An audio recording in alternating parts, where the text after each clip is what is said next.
Максим Исаакович Дунаевский, советский и российский композитор, заслуженный деятель искусств, народный артист России. Родился 15 января 1945 года в Москве. Окончил Московскую государственную консерваторию имени Чайковского. Максим Дунаевский – автор музыки к более чем 30 фильмам. Самые известные – «Д'Артаньян и три мушкетера», «Ах, водевиль, водевиль», «Карнавал», «Трест, который лопнул», «Зеленый фургон», «Мэри Поппинс, до свидания». Сейчас Максим Дунаевский живет и работает в Москве, женат, имеет 4 детей. Начиная с «Трех мушкетеров» целый ряд. Вот буквально год за годом, каждый год по музыкальному фильму, сейчас только об этом мечтать приходится, появилось, и в каждом фильме были свои какие-то хиты. Полгода плохая погода, полгода совсем никуда. И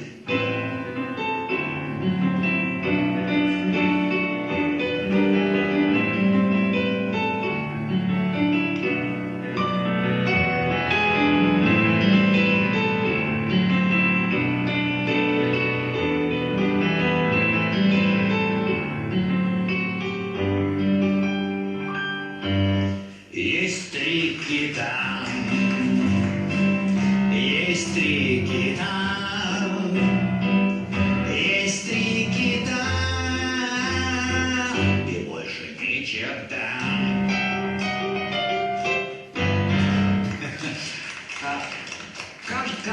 Каждый год я выдавал, значит, все пройдет, и печаль, и радость, все пройдет. Так устроен мир, и так далее. И городские цветы, вот опять я кричу вам сквозь грохот и дым. В общем, каждый год в фильме появлялись эти хиты. Ну, это такая волна была вот 80-х годов, которые разрушились, разбились, значит. А 90-е, каменные 90-е, для кого каменные, для кого кровавые, для кого какие.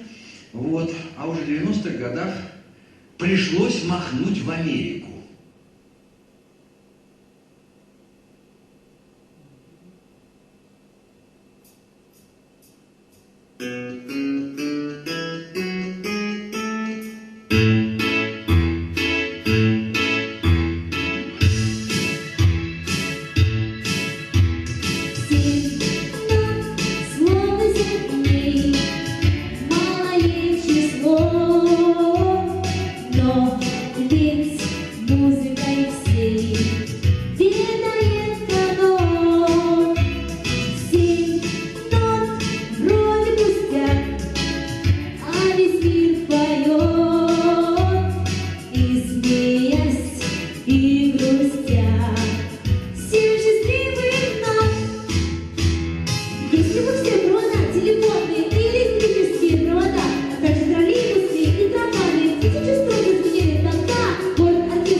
Ну, я думаю, что вдохновением мы называем влияние каких-то внешних факторов. Любви или ее отсутствия, трагедии, драмы. Кстати говоря, трагедия тоже должна возбуждать художника на написание произведения, как это А говорят, часто что даже бывало в так истории. чаще бывает, чем... Ну, не знаю, зависит от характера. А Вот вот у у вас меня как? нет. Я, правда, не впадаю в длительные депрессии, но трагические события, наоборот, меня как-то обезоруживают. Больше радости, счастья дает возможность писать. Видимо, это свойство характера души. А это правда, что вы садитесь и придумываете на раз мелодию? То есть у вас это не то состояние, когда вас это мучит и нужно обязательно вырваться? Ну, в основном все лучшие мелодии, я бы сказал так, это уже, в общем, из опыта, все лучшие мелодии, которые я написал, они были написаны быстро.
«Мэри Поппинс. До свидания». Вот расскажите, поделитесь с нами, почему?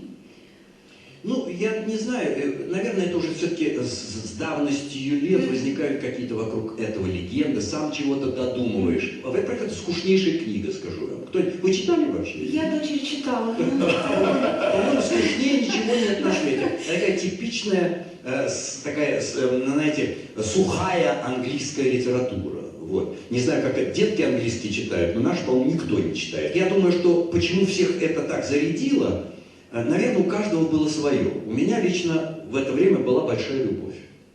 И, наверное, это получилось, скорее всего. И то, что эта большая любовь потом сыграла в фильме, это совершенно было для меня неожиданно. Все считают, что это я вытащил актрису на эту роль. Ничего подобного. Вообще даже не предполагалось.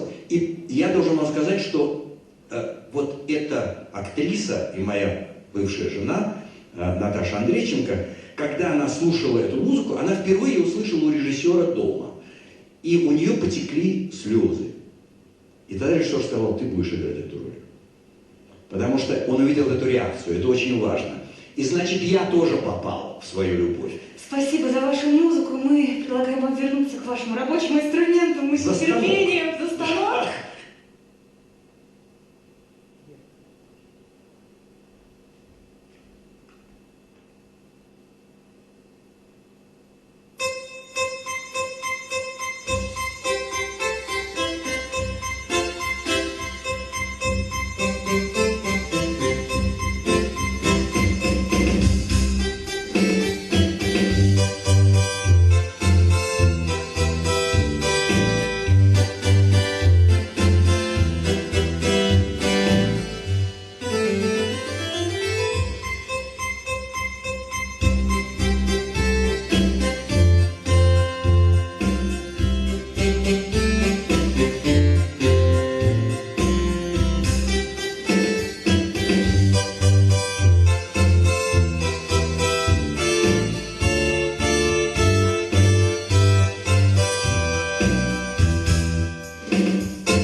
Среди коровок все давали молоко.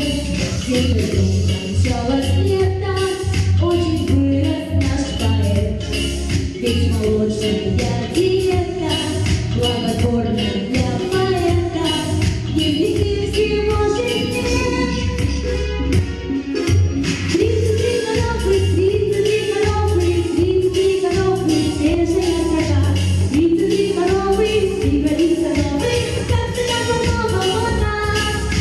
33 коровы, 33 коровы.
то за инструментом. Максима Дунаевского знают и по музыке из кинофильма «Ах, водевиль, водевиль», и «Карнавал», и «Мэри Поппинс. До свидания», и «Дети капитана Гранта». Именно кино принесло композитору всенародную популярность. Сегодня Дунаевский не занимается педагогической деятельностью, но все же находит возможность помогать молодым талантливым музыкантам. Он президент фонда культурных программ имени своего отца, Исаака Дунаевского. Его известность началась с картины «Д'Артаньян и три мушкетера». Фильм Юнгу Дахиркевича, поставленный по мюзиклу Дунаевского, стал для композитора тем же, чем в свое время были «Веселые ребята» для его отца. Картина сделала его известным за несколько дней.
но вот слушать можете только одну.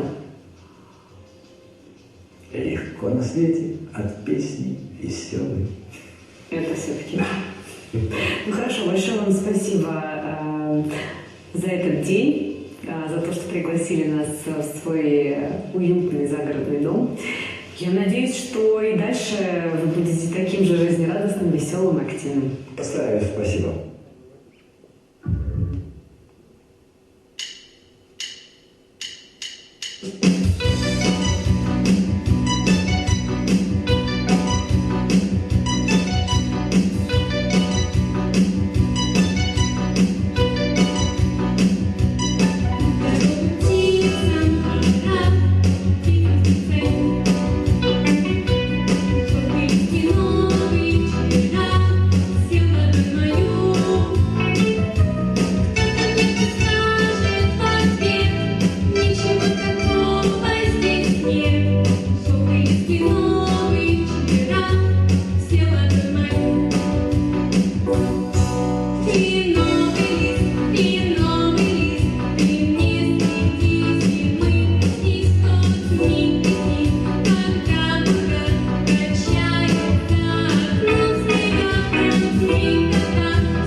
из зрителей вы для меня тот человек, который написал «Ветер перемен». И поэтому я воспользуюсь случаем и сразу спрошу, была ли какая-то вот издание этой музыки и вообще вот всего так называемого саундтрека к фильму «Мэри Поппинс»? Ну, история какая? Конечно, была. Это был полноценный творческий процесс, не так, как обычно это происходит в фильмах, когда музыка пишется уже после кино и все. Здесь задолго еще до кино была написана вся музыка, была вся сцементирована, было очень много изменений в сценарии, в связи с этим произведено. То есть это так, как делается настоящий мюзикл, было все сделано заранее. А то самое вдохновение, вот про «Ветер перемен», расскажите что-нибудь конкретно. Ой, вдохновение – это такая, по-моему, эфемерная вещь. Я даже не знаю, когда оно приходит, уходит, и есть ли оно вообще. Вдохновение приходит тогда, когда садишься работать. Вот я вам что скажу. Вот оно и вдохновение должно приходить. Но, конечно, обусловлено какими-то внешними факторами, несомненно. Почему вот в эту пору можно было написать Мэри Поппинс или что-то другое, а в другую пору оно не пишется, а пишется совсем другое или не пишется вообще. Конечно, это можно назвать вдохновением.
So